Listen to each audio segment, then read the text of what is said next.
চিনি দেওয়াতে পনিরটা কত সুন্দর ভাজা হয়েছে। আমি আলুগুলো ভেজে নিয়েছি। এবার আমি তেজপাতা ফোড়ন দেবো, একটু লঙ্কা ফোড়ন দেবো, জিরে ফোড়ন দেবো,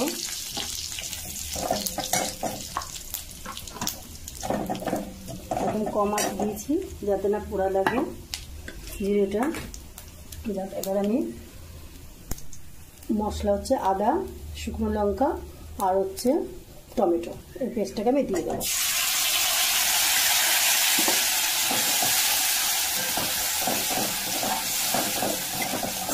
আজকে ভিতরে শুকনো লঙ্কা দিয়েছি।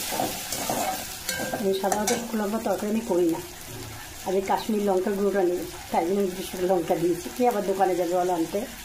একটু টক দই আর হলুদ ফাটিয়ে রেখে দিয়েছি, আমি মশলাটা করে দিয়ে দেবো।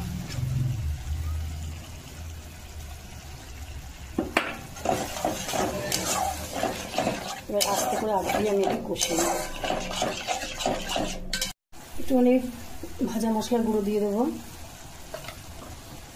আবার চাপা দিয়ে আমি কষতে থাকবো। কে বলে কাশ্মীর লঙ্কা গুঁড়ো না দিলে রং হয় না। আমার কষে গেছে, আর ভাজা আলুগুলো দিয়ে আবার কষবো। নিরামিষ দিনের পনিরটা করে খাবে, খুব সুন্দর লাগে।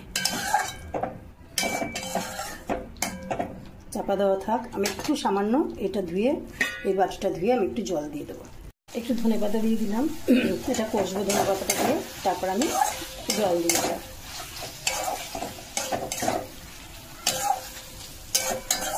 দেখেছি কত সুন্দর হয়েছে।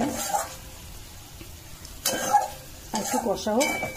নিয়ম কি বলতো, যত কষবে তরকারি তত টেস্ট হবে। মশলার উপরে সব কিছু তো নির্ভর করে না। তুমি সামান্য জিরে গুঁড়ো দিয়ে সুন্দর করে কষো, তাহলে তরকারি টেস্ট হবে আলাদা। তেলটা ছেড়ে দিয়েছে, আমি এবারে জল দিয়ে দেবো।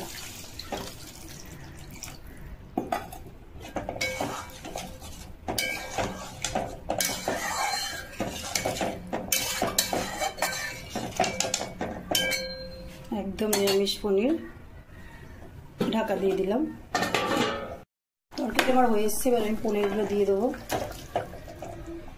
ভাজা পনিরগুলো দিয়ে দিলাম, একটু ফুটো।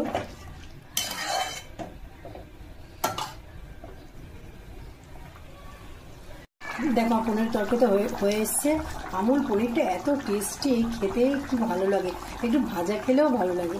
দেখো একটুখানি ঘি দিলাম, নিরামিষ রান্না তো একটু ঘি, একটু গরম মশলা দিলে পনিরটাকে ভালো লাগবে।